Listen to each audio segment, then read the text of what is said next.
Bismillahirrahmanirrahim. Bismillahirrahmanirrahim. Assalamualaikum warahmatullahi wabarakatuh.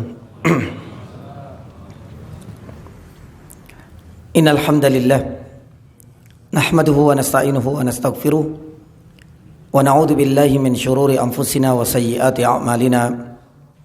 May yahdihillahu fala mudilla lahu wa may yudlilhu fala hadiya lahu. Wa asyhadu an la ilaha illallah wahdahu la syarika lahu. Ilahul awwalin wal akhirin wa asyhadu anna Muhammadan abduhu wa rasuluh. Allahumma salli wa sallim wa barik ala Muhammad wa ala alihi wa ashabihi wa man ihtadaw bihudahu ila yaumiddin, amma ba'd. Allahumma inna nas'aluka khaira ma fi hadhihi al-lailah wa khaira ma ba'daha wa na'udzu bika min syarri ma fi hadhihi al-lailah wa syarri ma ba'daha. Allahumma sallimna ila Ramadan wa sallim lana Ramadan wa tasallamhu minna mutaqabbala. Jamaah dan ikhwas sekalian dirahmati Allah, alhamdulillah malam hari ini Allah Subhanahu wa taala masih berikan kepada kita semua kesempatan untuk kembali melanjutkan beberapa hadis masih di tema yang sama, urgensi niat, dan ini menjadi hadis yang ke-10 yang dicantumkan oleh Imam Nawawi rahimahullahu taala di dalam kitab Riyadhus Shalihin. Setelah hadis yang ke-9 kemarin, kita mengulas cukup panjang mengenai al-qatilu wal maqtulu finnar, orang yang duel antara pembunuh dan yang akhirnya terbunuh, kedua-duanya masuk neraka. Dan itu sekiranya sudah cukup dari beberapa faedah yang membutuhkan 3 atau mungkin barangkali 4 pertemuan. Adapun hadis yang ke-10 ini, jamaah dirahmati Allah, berkaitan dengan keutamaan sholat berjamaah. Hadisnya cukup panjang, tapi nanti kita akan jumpai apa alasan Imam Nawawi rahimahullah ta'ala mencantumkan hadis tentang keutamaan sholat berjamaah di bawah tema besar urgensi niat. Hadis ini diriwayatkan oleh Abu Hurairah radhiyallahu ta'ala anhu, di mana Rasulullah sallallahu alaihi wasallam pernah bersabda, as-salatu, kata Nabi sallallahu alaihi wasallam, salatu al-jamaah afdalu min salatil fadhi bisab'in wa isrinya, yani darajah. Nabi sallallahu alaihi wasallam menyebutkan bahwasanya salat berjamaah itu lebih afdal daripada salat yani sendiri. Dengan perbandingan, orang yang melaksanakan sholat berjamaah itu akan mendapatkan pahala 27 derajat. Di dalam riwayat yang lain disebutkan 25 derajat. Dan nanti kita akan sebutkan apakah memang antara 25 dan 27 ini dua hadisnya saling bertentangan. Insya Allah nanti kita akan jelaskan. Rasulullah sallallahu alaihi wasallam memulai hadis ini dengan membandingkan antara sholat jamaah dengan sholat yang sendiri. Dan ingat para ulama ketika menyebutkan perbandingan antara sholat jamaah dengan sholat sendiri ini bukan berarti sholat jamaah di rumah. Tak ada yang mengatakan demikian. Tapi sholatul jamaah ketika dibandingkan dengan sholat sendiri, sholat jamaah itu dilaksanakan di mana? Di masjid, musola, surau, langgar dan sejenisnya. Dan itu sudah disepakati oleh para ulama. Kemudian Rasulullah sallallahu alaihi wasallam menjelaskan, ya, wadzalika anna ahadahum idza tawaddaa fa ahsanal wudu. Disinilah kemudian sebagian para ulama ilmu tafsir hadis menjelaskan, seseorang yang mendapatkan dan berhak bisa memiliki 27 derajat dengan sholat berjamaah di masjid itu ternyata punya beberapa syarat.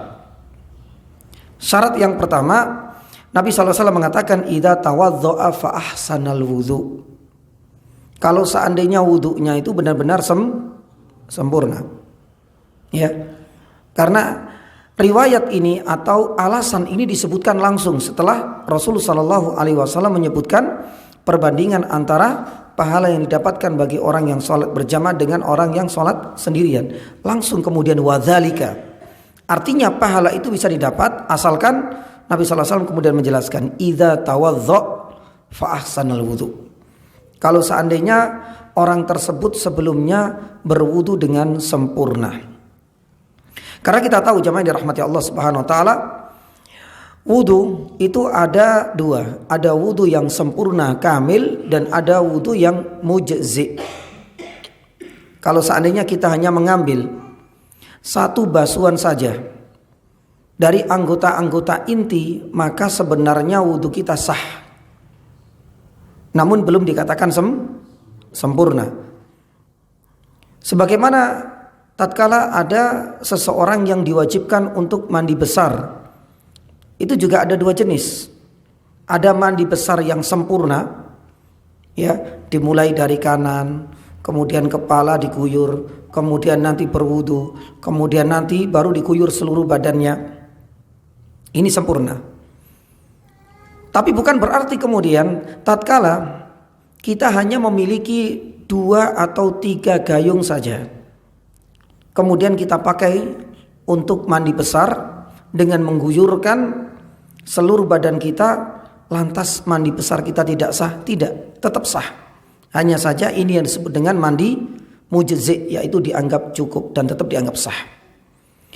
Maka ketika Rasulullah SAW mengaitkan sholat berjamaah mendapatkan pahala 27 derajat, itu ada 2 syarat. Syarat yang pertama, wudunya harus sempurna. Ya, lah kalau seandainya wudu mujzi itu biasanya dalam kondisi misalnya kita safar, ya. Misal kita safar itu kita ambil yang inti-inti, nggak ada masalah. Sebagaimana ada di dalam surat Al-Maidah, ya ayyuhalladzina amanu idza kuntum ila sholati faghsilu wujuhakum. Jadi langsung wajah sekali, tangan kanan dan kiri, mulai dari ujung jari sampai siku sekali-sekali cukup. Mengusap sekali, baru kemudian kaki sampai mata kaki, kanan dan kiri sekali-sekali, itu sudah dianggap cukup. Ya. Nah, jamaah dirahmati Allah Subhanahu wa taala, ini artinya wudu yang mujzi, tapi yang diinginkan oleh Nabi sallallahu alaihi wasallam itu adalah wudu yang sempurna. Maka jangan sampai kemudian kita mengabaikan syarat ini. Makanya para ulama mengatakan ini syarat. Bukan hanya sekedar kita ikut bareng sholat berjamaah lantas kita langsung berhak mendapatkan 27, tidak, kalau kita kaitkan dan kalau kita baca lebih dalam hadis ini. Syarat pertama. Syarat yang kedua, Nabi SAW melanjutkan, "Tsumma atal masjid la yuridu illa shalah, la yanharu illa shalah." Dan yang kedua, datang ke masjid niat untuk apa? Murni untuk sholat. Ya, tidak ada kepentingan dan tendensi yang lain. Mungkin ke sana enak di Bahmuda karena ada apanya? Yani AC-nya mungkin. Atau ke sana mumpung karena ketemu teman lama. Kebetulan janjiannya di Masjid Bahmuda misalnya. Berarti ada niat yang lain, hati-hati. Maka di sinilah para ulama menyebutkan bahwasanya 2 syarat untuk bisa mendapatkan. Yang pertama itu adalah berwudu dengan sempurna, baik di rumah maupun bisa di masjid. Yang kedua, tidak datang ke masjid kecuali niat murni untuk menjalankan sholat secara berjamaah. Lah, syarat yang kedua inilah jamaah yang dirahmati Allah Subhanahu wa taala yang menjadi kata kunci di sini. Dan ini menjadi alasan kenapa Imam Nawawi rahimahullahu taala mencantumkan hadis ini di bawah bab dan tema besar urgensi niat. Karena Rasul sallallahu alaihi wasallam menjadikan niat itu salah satu syarat seseorang berhak mendapatkan 27 derajat. Rasul sallallahu alaihi wasallam mengatakan bahwasanya la yuridu summa atal masjid la yuridu illa shalah. Seseorang yang tidak meniatkan, yang tidak menginginkan, dan inilah peran niat. Maka tatkala seseorang itu datang ke masjid, mungkin ada urusan yang lain, meskipun juga ikut sholat berjamaah, tentu dia akan mendapatkan pahala. Tapi para ulama mengatakan dia tidak berhak untuk mendapatkan pahala sempurna 27, yakni derajat ini. Baik. Kemudian lanjut. Nabi SAW bersabda, "Lam yahutu khutwatan illa rufi'a lahu biha darajah wa khutta anhu biha khati'ah hatta yadkhulal masjid." Dan tidaklah orang yang mendatangi masjid untuk sholat berjamaah, setiap langkahnya itu akan diganjar oleh Allah Subhanahu wa taala, bisa mengangkat derajatnya di jannah. Langkah yang lain bisa menghapus dosa. Derajat di jannah ini tidak terbatas. Adapun khati'ah di sini, dosa hanya berlaku untuk dosa kecil dan bukan dosa besar. Karena dosa besar itu bisa dihapuskan hanya dengan bertaubat. Lanjutnya, fa idza dakhala al-masjid kana fi shalah makanatis shalah hiya allati tahbisuhu. Bagi orang yang datang ke masjid, wudu dengan sempurna sudah tertunaikan. Niatnya untuk sholat berjamaah dan tidak ada kepentingan duniawi, berarti dia berhak untuk mendapatkan 27 derajat. Plus setiap langkahnya datang ke masjid akan diangkat derajat dan dihapuskan dosa kecilnya.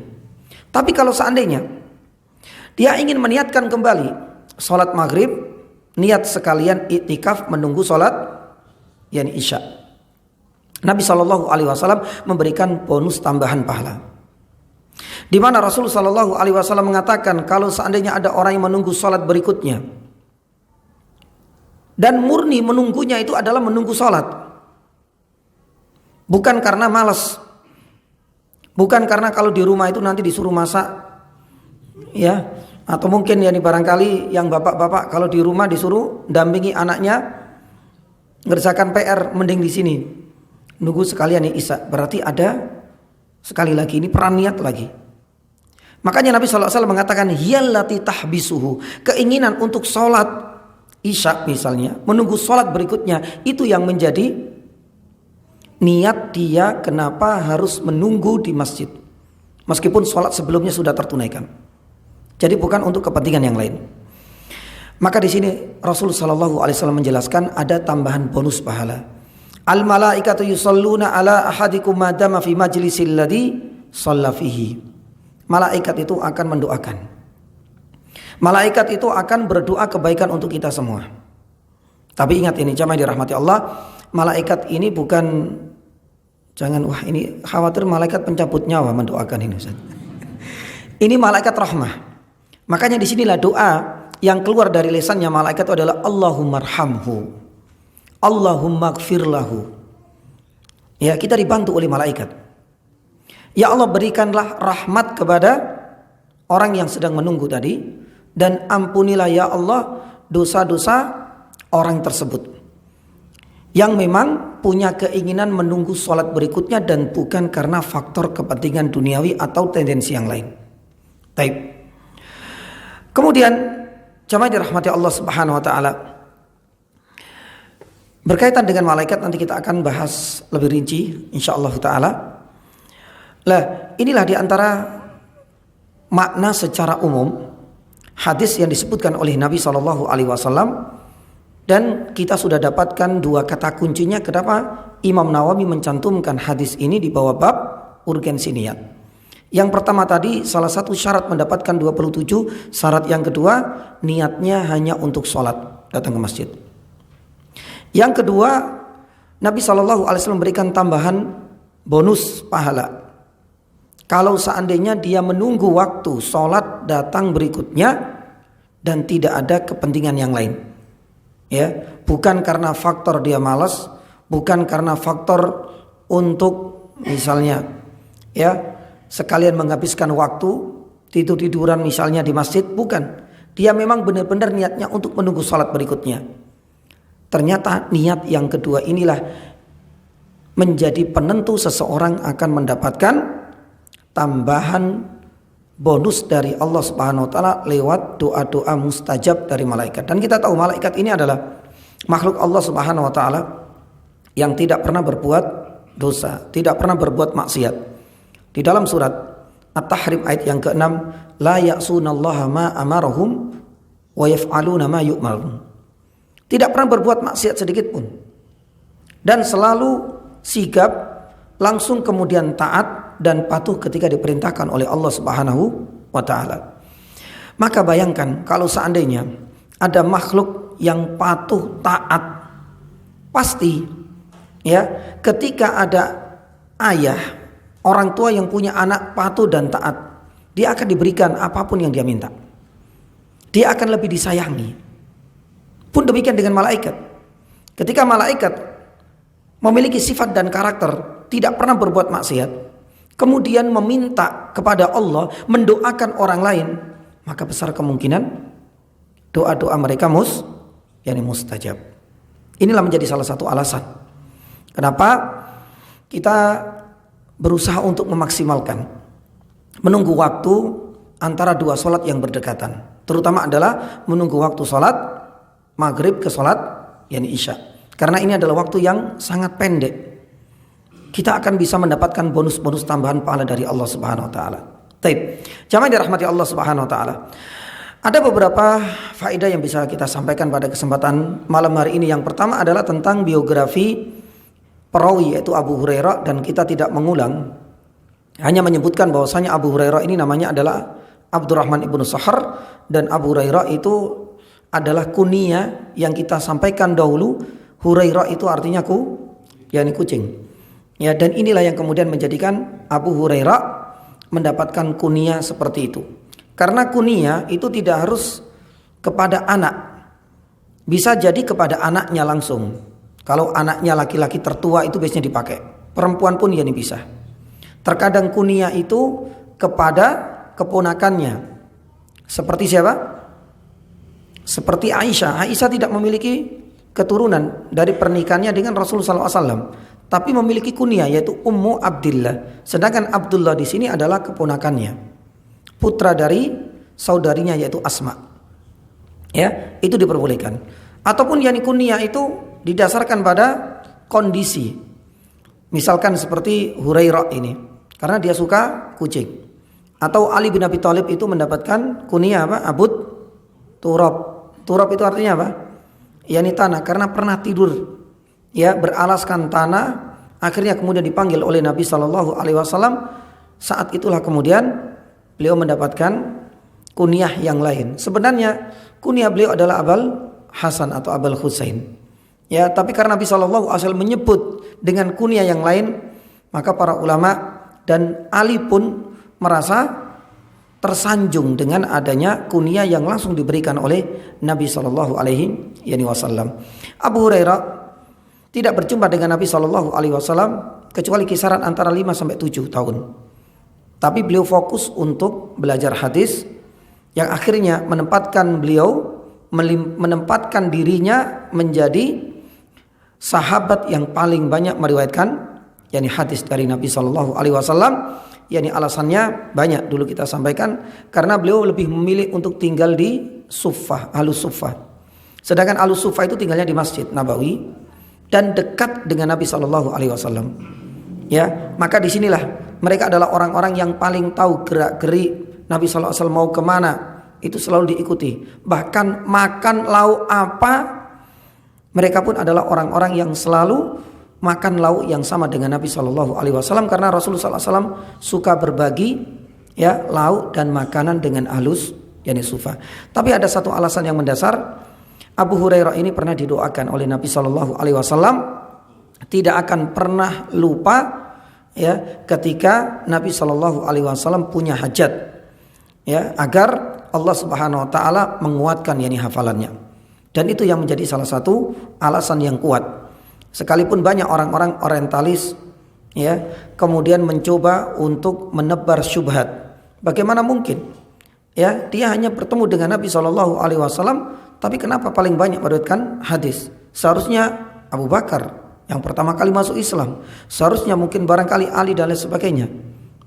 Mereka punya passion masing-masing, mereka punya kesibukan masing-masing. Sedangkan Abu Hurairah ini all out, benar-benar menghabiskan waktunya untuk meriwayatkan hadis langsung dari Nabi Shallallahu Alaihi Wasallam. Nanti bisa melihat dan bisa merujuk kepada hadis yang ketujuh, karena perawinya sama, yaitu Abu Hurairah radhiyallahu taala anhu. Yang kedua, jamaah dirahmati Allah Subhanahu Wa Taala, tadi sudah kita sampaikan urgensi dan keutamaan dari niat. Niat inilah yang bisa mengantarkan seseorang mendapatkan tambahan pahala. Pahala yang pertama 27 derajat kalau seandainya niat datang ke masjid untuk kepentingan sholat. Dia pun akan mendapatkan bonus tambahan dari Allah melalui doa-doa kebaikan dari malaikat kalau seandainya dia niatkan ke masjid, sholat dan menunggu sholat wajib yang berikutnya. Nah, ini menunjukkan akan urgensi niat. Inilah alasan kenapa Imam Nawawi rahimahullahu ta'ala mencantumkan hadis ini di bawah bab niat atau urgensi keikhlasan. Faedah yang ketiga, ini agak cukup panjang. Faedah yang ketiga ini jamaah yang dirahmati Allah Subhanahu wa taala, kita akan membahas fikih salat. Ya, tapi mengenai fikih salat ini kita hanya menyebutkan 3 poin saja. Yang pertama adalah tentang kedudukan salat dan hikmah disyariatkannya salat. Kemudian yang kedua, hukum salat berjamaah. Kemudian yang ketiga, yang terakhir itu adalah tentang keutamaan salat berjamaah. Yang pertama, jamaah dirahmati Allah, berkaitan dengan kedudukan salat dan hikmah disyariatkannya salat. Ini sangat banyak. Ya, yang pertama, kedudukan salat dan hikmah disyariatkan salat. Salat ini adalah salah satu syariat yang diturunkan oleh Allah Subhanahu wa taala kepada seluruh para utusan agar disampaikan kepada kaumnya masing-masing.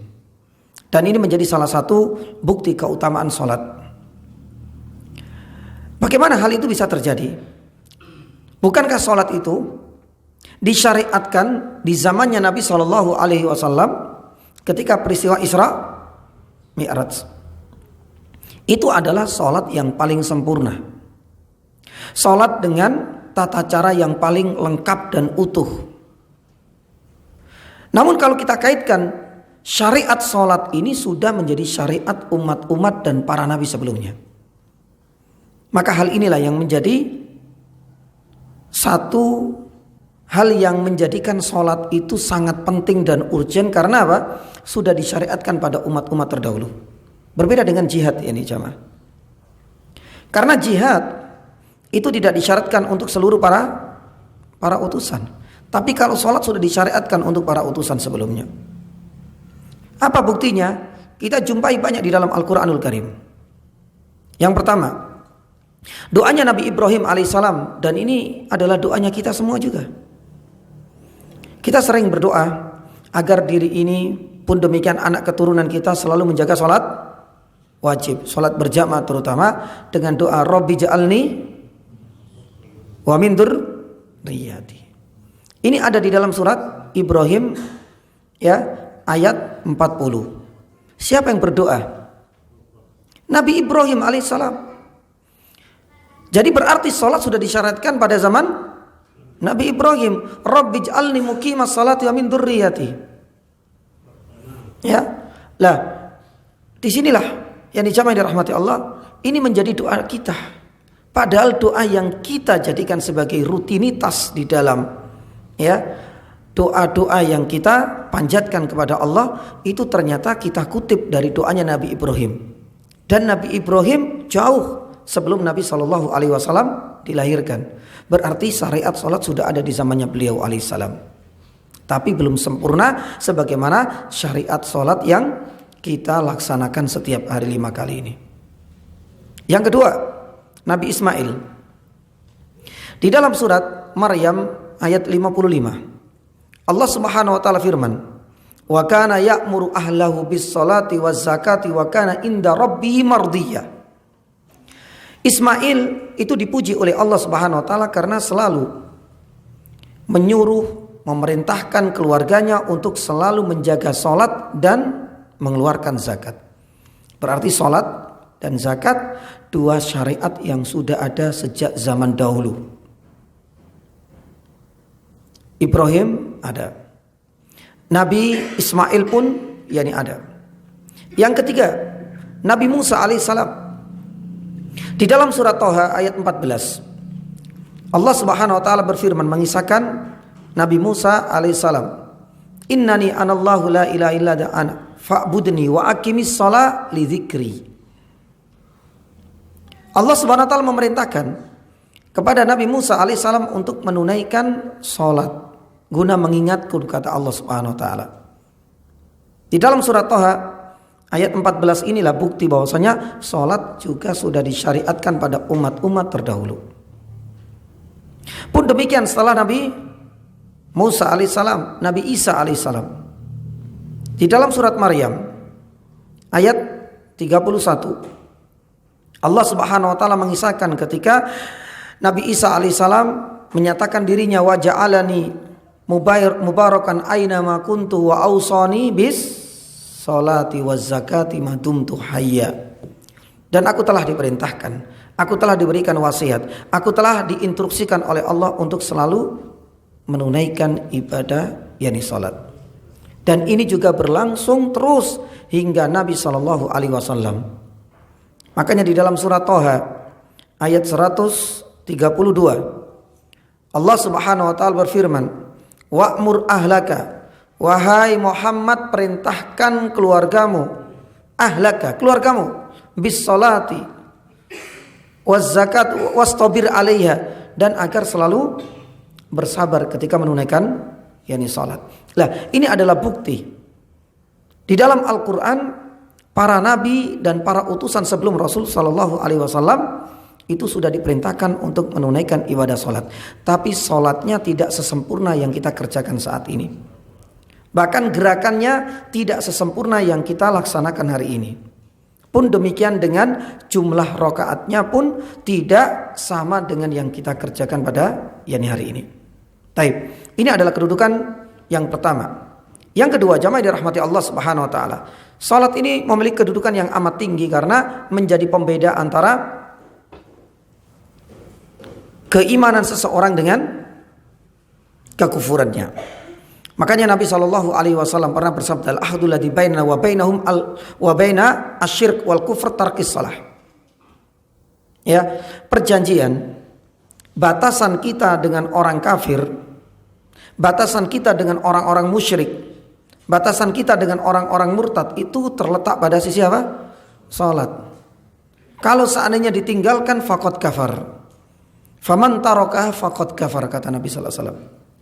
Makanya Syekh Utsaimin rahimahullah taala ketika mengarang tentang ahkamus shalah itu paling tegas banget terhadap orang-orang yang tidak sholat, baik secara sengaja maupun melalaikan.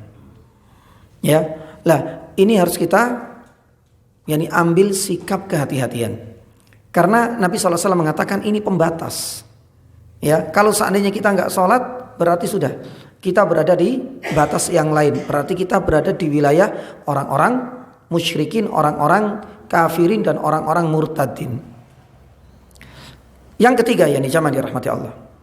Di antara kedudukan salat yang ketiga, salat ini adalah ibadah yang pertama kali akan yakni hisab. Dan kita tahu sebanyak apapun ibadah yang kita kerjakan selain salat, kemudian sebanyak apapun ongkos yang kita keluarkan untuk ibadah tertentu selain yakni salat, maka hisabnya masih diakhirkan hingga benar-benar salatnya tuntas, hingga benar-benar salatnya itu tidak ada celah yakni di sini. Makanya di dalam sebuah hadis Nabi SAW pernah bersabda, "Awwalu ma yuhasabu bil abdu yaumal qiyamah as-shalah." Artinya salat wajibnya yang akan dilihat. Kalau seandainya ada masalah, salat wajibnya tidak dilihat kepada ibadah yang lain, tapi yang dilihat kepada salat sunnahnya. Barangkali bisa menambal kekurangan dan ketidaksempurnaan salat wajibnya. Adapun zakat, adapun yakni puasa itu nanti dulu. Pokoknya salat wajib plus yakni salat yakni sunnahnya. Inilah yang perlu menjadi perhatian untuk kita semua dan menunjukkan kedudukan salat itu amat mulia di dalam syariat kita. Yang keempat, ya, salat ini adalah rukun Islam yang paling ditekankan setelah apa? Setelah syahadatain. Makanya Nabi SAW ya itu pernah ditanya, ayyul amali afdal wa a'dham ya Rasulullah, adakah amalan yang paling lebih utama, yang paling afdal setelah syahadatain? Nabi SAW mengatakan as-salatu yani fi waktiha, salat yani tepat waktu. Baru kemudian Nabi SAW menyebutkan apa setelahnya? Birrul walidain, itu masih nomor 2. Jadi salat.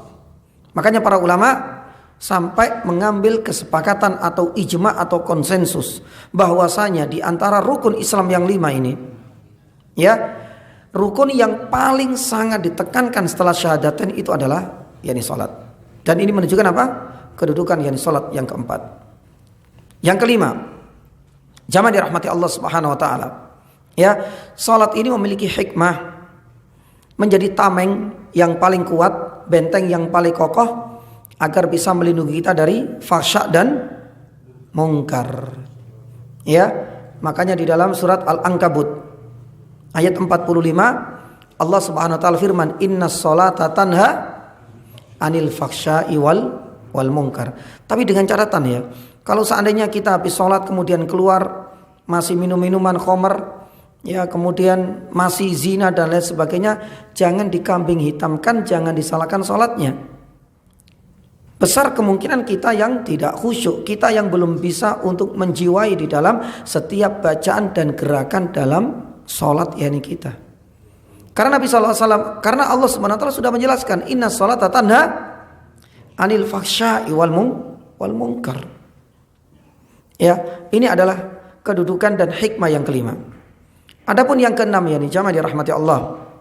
Ya, salat ini sejatinya adalah penyejuk jiwa untuk kita. Jadi istilahnya kita butuh healing, kita butuh refreshing, kita butuh ya ini apa namanya istilahnya itu, untuk menghilangkan sedikit penat dari pekerjaan selama yakni seharian penuh.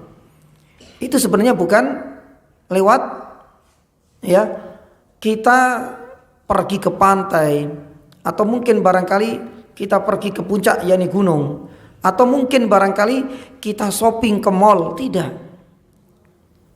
Sejatinya penyejuk jiwa yang bisa sedikit mengurangi beban kita dan bisa menjadikan hati kita semakin lembut dan kita semakin dekat dengan Allah Subhanahu wa taala, itu sebenarnya ada pada salat. Makanya Rasulullah sallallahu alaihi wasallam dalam beberapa riwayat, kana idza faza'ahu amrun shalla. Ketika Rasul sallallahu alaihi wasallam dalam kondisi galau, ya, itu tidak kemudian semakin malas di dalam beribadah, enggak, dia langsung kemudian menjalankan yakni salat. Bahkan kalau kita lihat yakni jamaah dirahmati Allah, Rasulullah Shallallahu Alaihi Wasallam selepas pulang dari Taif. Taif ini kan gagal total ya. Nabi Shallallahu Alaihi Wasallam datang ke sana, pengen berdakwah, nggak ada satupun orang yang menerima ajakan dakwah Nabi. Bahkan Nabi Shallallahu Alaihi Wasallam dilempari, nggak ada satupun yang masuk Islam.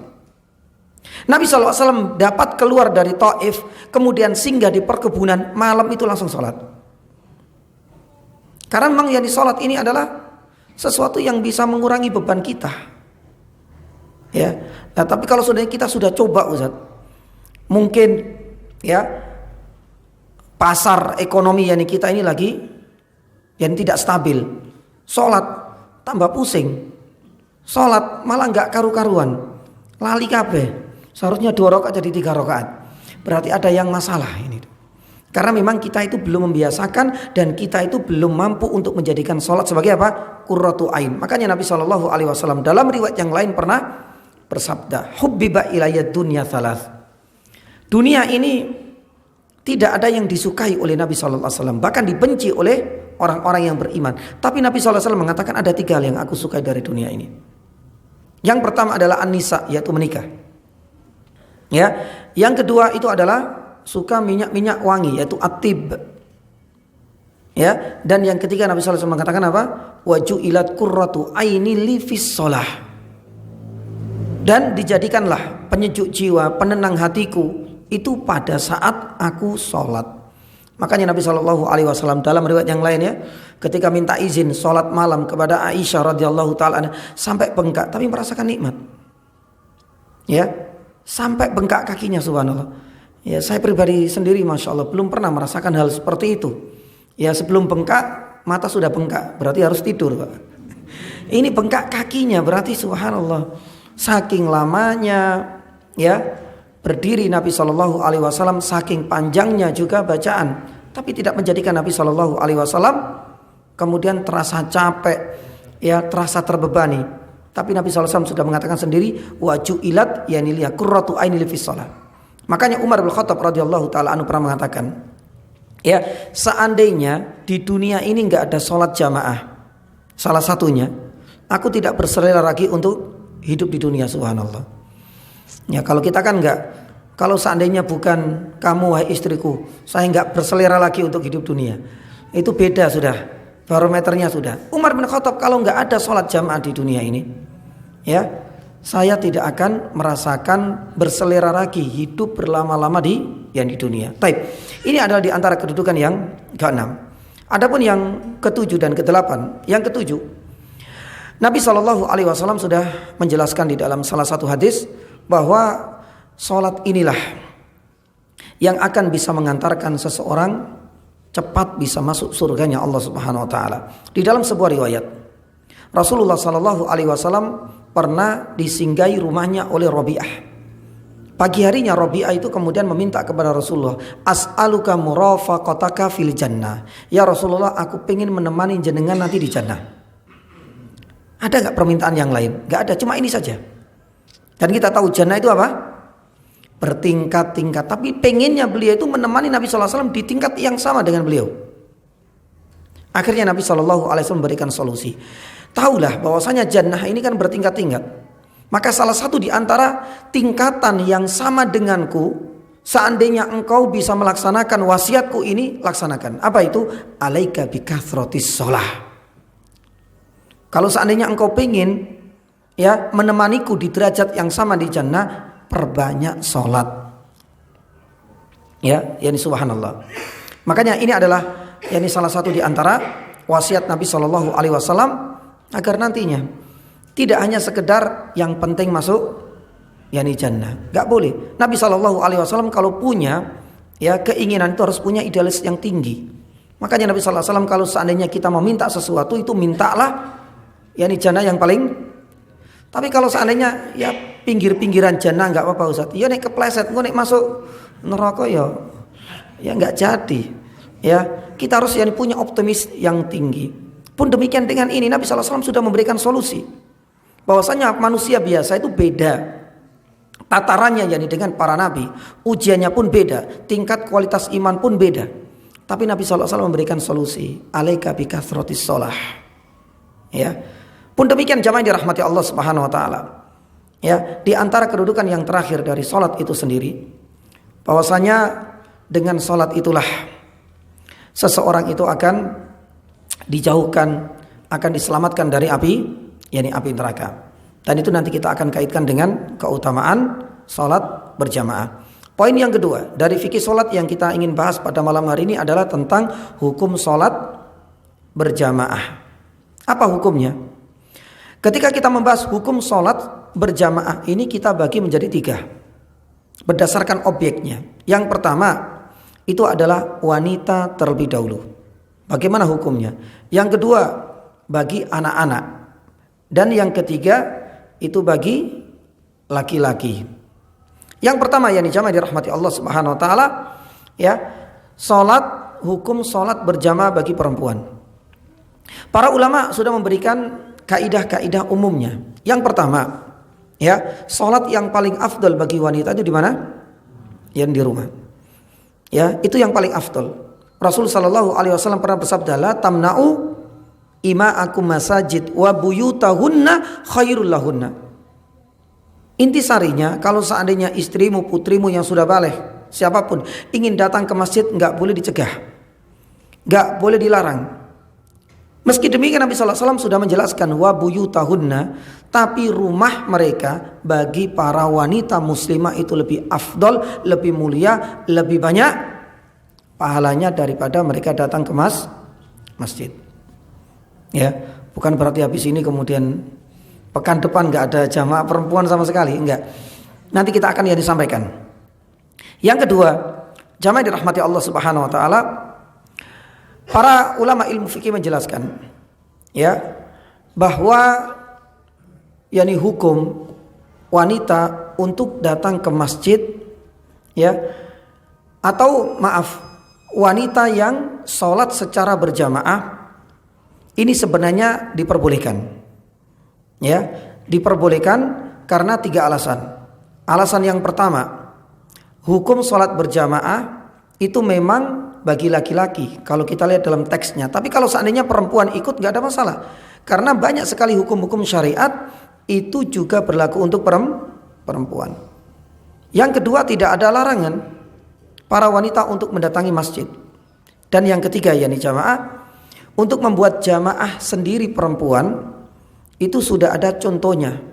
Bahkan dahulu Aisyah radhiyallahu taala pernah menjadi imam bagi para sahabiat.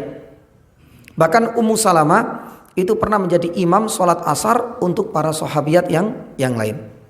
Ya, ini adalah poin yang kedua. Poin yang ketiga nanti kita akan yang disampaikan setelah adzan. Taib, fadhal. Alhamdulillah hadana li hada wa ma kunna linahtadiya laula an hadanallah wa asyhadu an la ilaha illallah wa asyhadu anna Muhammadan abduhu wa rasuluh. Taib.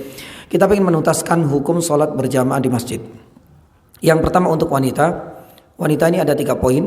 Yang pertama, ya, tempat yang paling afdal itu adalah di rumah dan bukan di masjid. Kemudian yang kedua, kalau seandainya wanita ingin membuat jamaah sholat yang sendiri sesama mereka, hal ini diperbolehkan.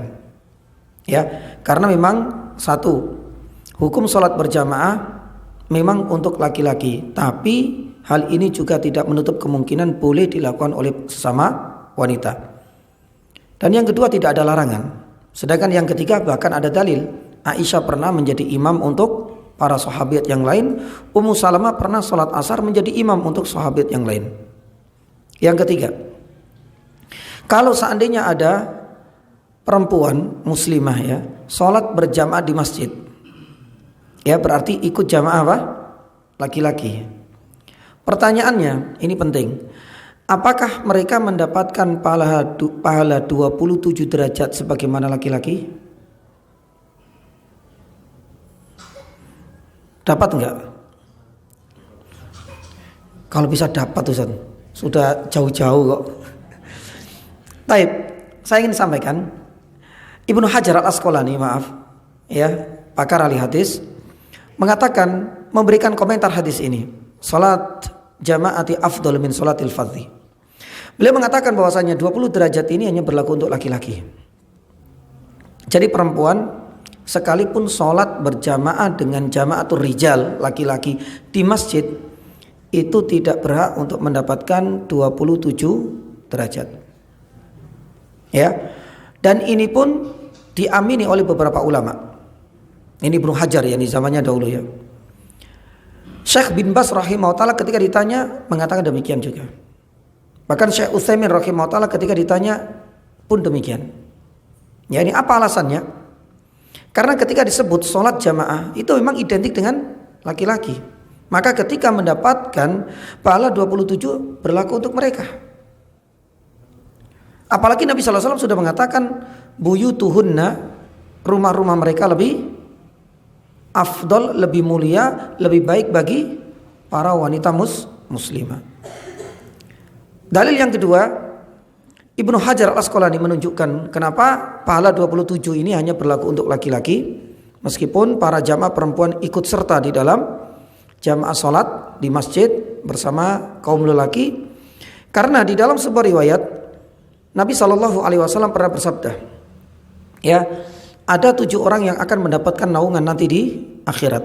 Salah satunya adalah rajulun, seseorang yang hatinya mu'allaqun, selalu bertautan dengan apa? Masjid. Di sini pun disebutkan laki-laki. Ya, karena memang pada dasarnya masjid itu jamaah dirahmati Allah itu diwajibkan bagi yang laki-laki. Hal ini berbeda kalau seandainya selain sholat wajib fardu, di mana ada syariat di mana perempuan itu juga punya hak yang sama. Seperti sholat apa? Sholat yang kusuf, yang misalnya. Itu kan disunahkan, bahkan ada mengatakan yang fardu kifayah, semuanya harus keluar. Ya, nah, kalau di sini memiliki hukum yang sama. Pun demikian kalau seandainya ada sholat id misalnya di Masjidil Haram, di Masjid Nabawi, itu kan di masjid sebenarnya. Karena memang tempatnya paling luas di sana. Ini semuanya keluar. Laki perempuan mendapatkan yakni hak yang sama dan pahala yang setara. Tapi kalau seandainya yang kita maksud di sini adalah sholat berjamaah, sholat wajib di masjid bagi perempuan, poin yang ketiga, apakah mendapatkan pahala yang sama 27 derajat? Yani Imam Ibnu Hajar Al-Asqalani, Syekh bin Baz pun demikian, Syekh Al-Albani mengatakan yani tidak. Tapi tetap berharap, yani mudah-mudahan Ya, tetap mereka akan mendapatkan yakni pahala, tapi tidak sama jatahnya dengan yang didapatkan oleh laki-laki. Baik, yang kedua yaitu anak-anak. Bagaimana hukum sholatnya anak-anak? Artinya mereka belum baligh. Nah, anak-anak ini dibagi menjadi dua.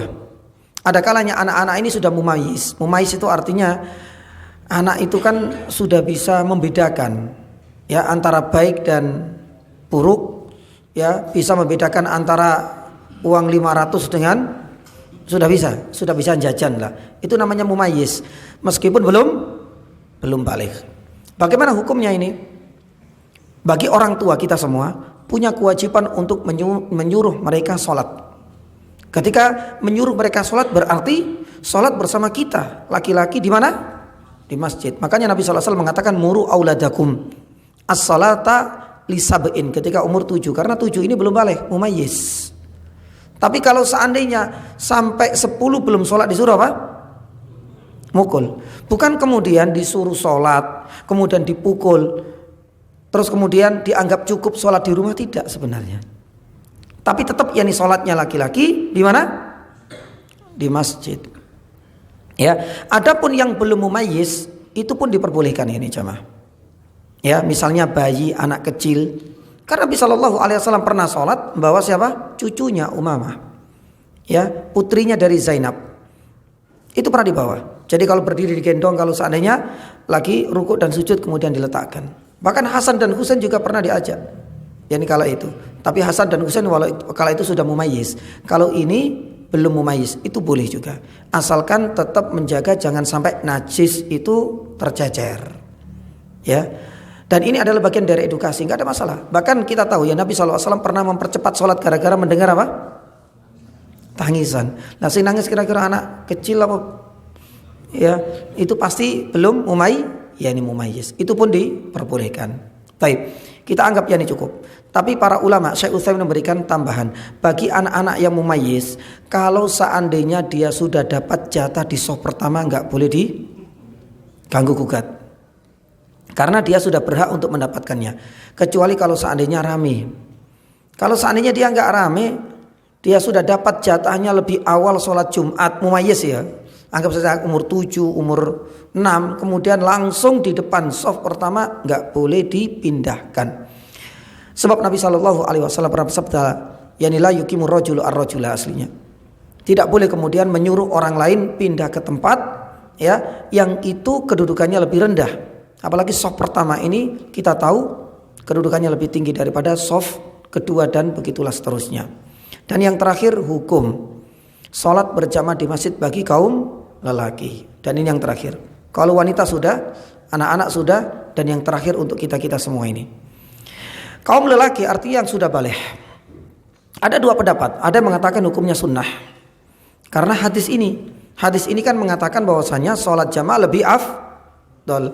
Berarti ini hanya pada keutamaannya saja.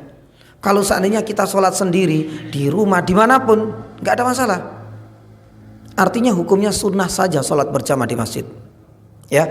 Tapi pendapat yang kedua, dan ini adalah pendapat yakni jumhur yakni ulama saat ini mengatakan bahwa sholat berjamaah bagi kaum lelaki yang tidak punya udzur itu hukumnya apa?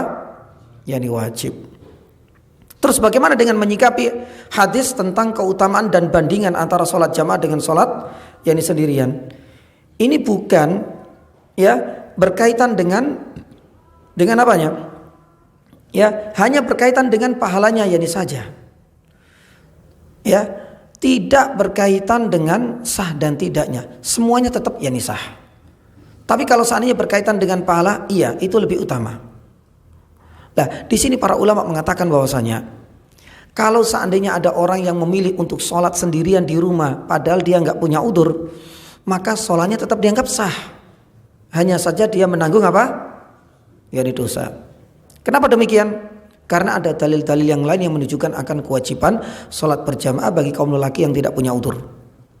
Yang pertama, Nabi SAW pernah bersabda, ya, barang siapa yang man sami'an nida falam ya'tihi fala sholata lahu illa min udrin. Barang siapa yang mendengar seruan adzan dan dia tidak sholat di masjid, Ini berlaku untuk laki-laki, maka dia itu dianggap tidak sholat. Artinya dia tidak dianggap mendapatkan falakul. Di sisi lain dia menanggung dosa.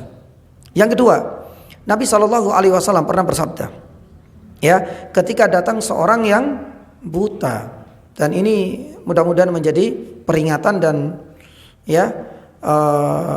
renungan untuk kita semua. Orang yang buta, bayangkan, kalau kita dapat tetangga atau kita temui tetangga kita buta, insya Allah kita gak akan tega untuk mengatakan Pak D misalnya, pokoknya itu kayaknya nggak tega.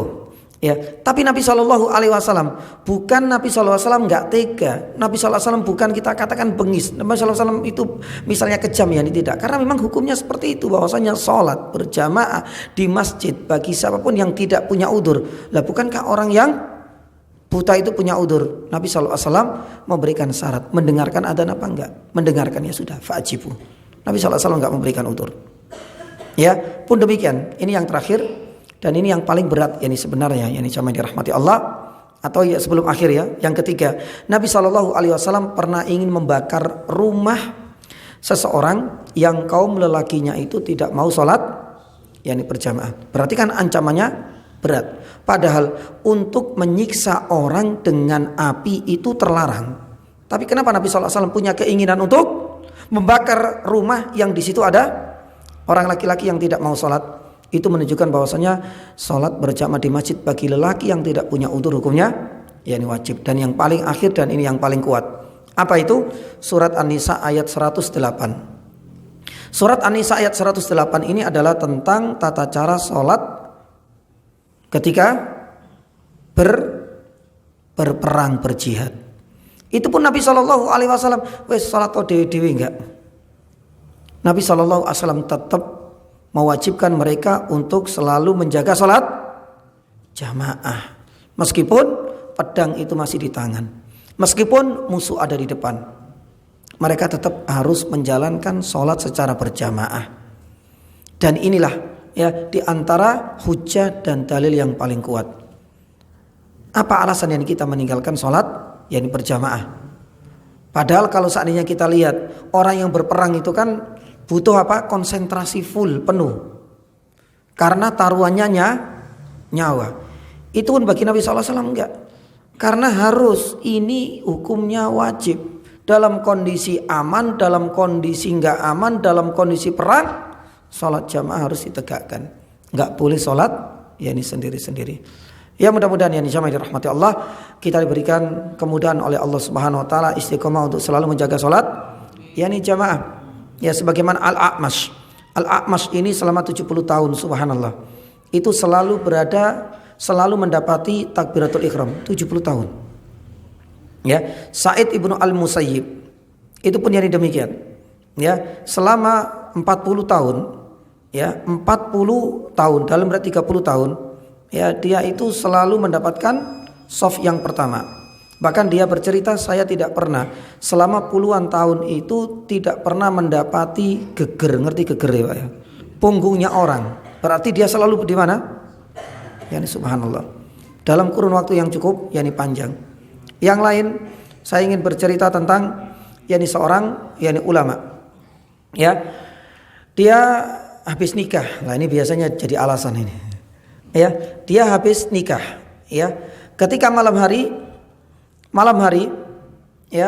kalau seandainya biasanya orang nikah itu kan ada udur-udur dikit lah, sholat subuhnya molor atau mungkin barangkali nggak datang ke masjid.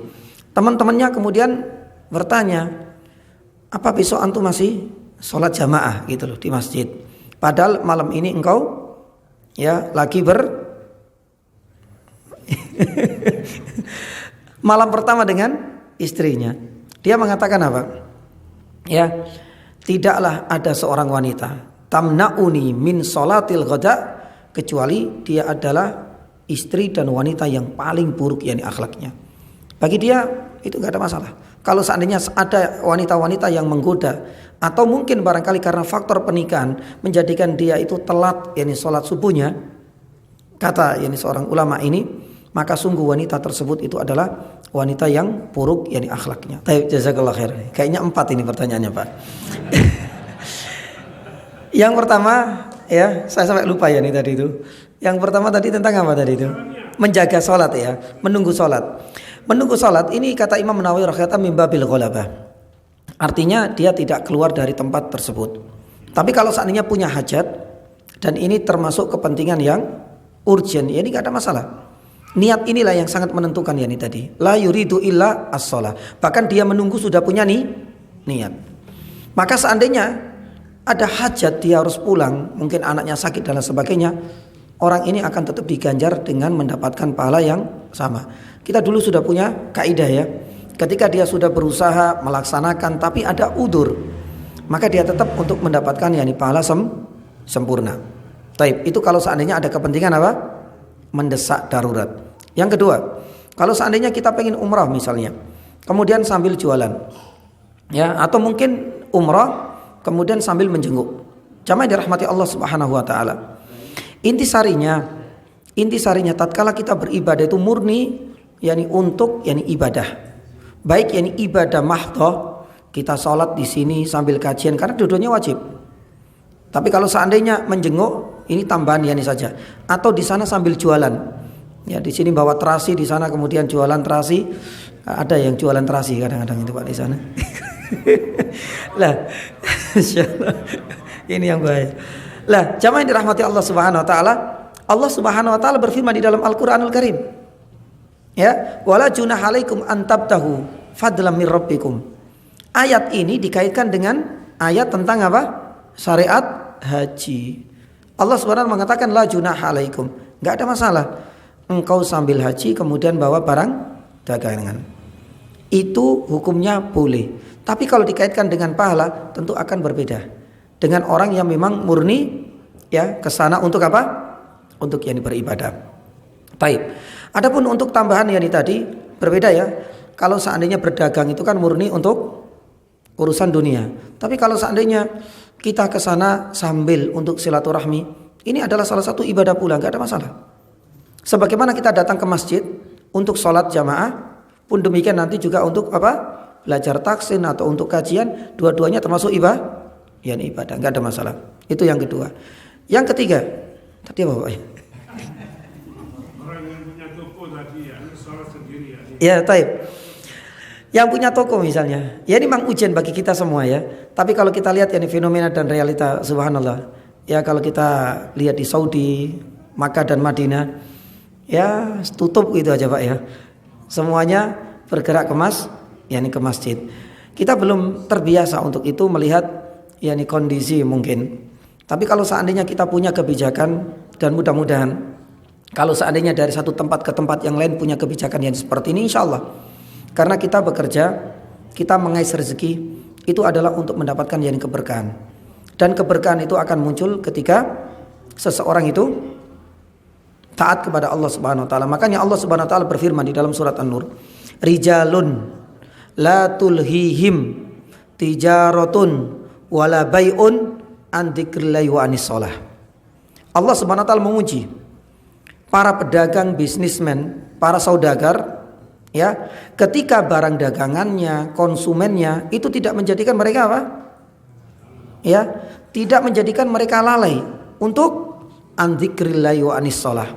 Kalau seandainya Allah Subhanahu wa taala memanggil ya sudah, berarti dia tinggalkan yakni seluruh aktivitasnya dan inilah orang-orang yang diberikan pujian oleh Allah Subhanahu wa taala, rijalun la tulhim tijaratun wala bai'un an dzikrillahi wa anis shalah. Ya, lah ini adalah ujian kesetiaan kita kepada Allah Subhanahu wa taala. Jadi intisarinya seperti ini. Kenapa kita harus Kenapa kita harus mengejar dunia? Ya, apakah yang kita kejar itu adalah itu adalah keuntungan dunia, itu adalah laba. Siapa yang ngasih laba? Siapa yang ngerji? Itu adalah Allah Subhanahu wa taala. Makanya Allah Subhanahu wa taala memerintahkan kita untuk taat kepadanya agar kita nanti juga akan diberikan rezeki yang sepadan. Intinya seperti itu. Dan yang terakhir tadi saya lupa Pak, apa Pak? Fawailul lil musallin yang keempat. Berarti ada 4 ya Pak ya. Fawailul lil musallin ini ada tafsirnya jamaah yang dirahmati Allah. Allah Subhanahu wa taala firman, fawailul lil musallin alladzina hum an atau kafi. an. Kalau kita paham ya, huruf di dalam Al-Qur'an itu memiliki makna yang dalam. Di dalam Al-Qur'an surat Al-Maun Allah Subhanahu wa taala berfirman alladzina hum an salatihim. Tidak mengatakan fi salatihim. Karena kalau seandainya fi salatihim itu seperti orang yang memang benar-benar lupa. Sebagaimana Nabi SAW yang pernah lupa, yakni salat 4 rakaat cuma 2 rakaat. Tapi Al-Quran tidak mengatakan alladzina hum fi salatihim. Tapi apa? An. Kalau an artinya apa secara tafsirnya? An itu berarti memang dia sengaja melalaikan. Makanya pantas mendapatkan fawailul. Nah, kalau seandainya kita lihat di dalam tafsir Ibnu Katsir, nanti kita akan jumpai ada sebuah riwayat di mana saat Ibnu Abi Waqqas ini pernah ditanya oleh putranya sendiri. Kenapa di dalam Al-Qur'an orang-orang sholat kok malah dicela? Ya, celakalah orang yang sholat kemudian mereka lupa. Dijelaskan oleh ayahnya Sa'ad Ibnu Abi Waqqas radhiyallahu taala anhu. Sebenarnya yang dimaksud dengan sahun itu bukan orang yang lalai gerakannya, jumlah rakaat, bacaannya, bukan. Tapi mereka adalah orang-orang yang celaka, yang akan dimasukkan ke neraka itu adalah an sholatim, yaitu mereka yang benar-benar lalai. Lalai di sini itu artinya apa? Ya mungkin karena main game sampai kemudian sudah keluar waktunya. Dia terlalaikan oleh pekerjaannya yang sampai kemudian sholat duhurnya sudah terlewatkan. Lah orang-orang ini bukan dikatakan lupa, maaf, tapi benar-benar melalaikan sholat karena ada unsur kesengajaan. Kita nggak boleh main terus kemudian ya Allah saya lupa. Nggak ada lupa di sini. Ya, ente lalai di sini. Beda dengan lupa. Ini adalah perbedaan dan sudah dijelaskan oleh Sa'ad bin Abi Waqqas dan para ulama ilmu tafsir mengenai perbedaan antara alladzina hum an sholatihim dengan alladzina hum fi yani sholatihim. Mudah-mudahan pada kesempatan yang berikutnya insyaallah nanti kita akan lanjutkan sedikit ya tentang apa perbedaan 25 dengan 27 ini belum selesai. Ya. Karena ada 2 riwayat kan, di sini 27 dan ada yang lain 25. Apa perbedaannya? Dan kapan seseorang mendapatkan 27 derajat dan kapan seseorang mendapatkan 25 yani derajat. Nanti juga kita akan sampaikan ahsanal wudu, bagaimana kita bisa melaksanakan wudu dengan sempurna dan beberapa faedah yang lain yang belum tuntas hari ini. Jazakumullah khairan atas segala kehadirannya dan semoga Allah Subhanahu wa taala pertemukan kita di lain kesempatan. Subhanaka asyhadu an la ilaha illa anta astaghfiruka wa atubu ilaik. Wassallallahu ala nabiyyina Muhammadin wa ala alihi washabihi wasallam. Wassalamualaikum warahmatullahi wabarakatuh. كان يريد حرث الآخرة نزد له في حرثه ومن كان يريد حرث الدنيا نؤته منها وما له في الآخرة من نصيب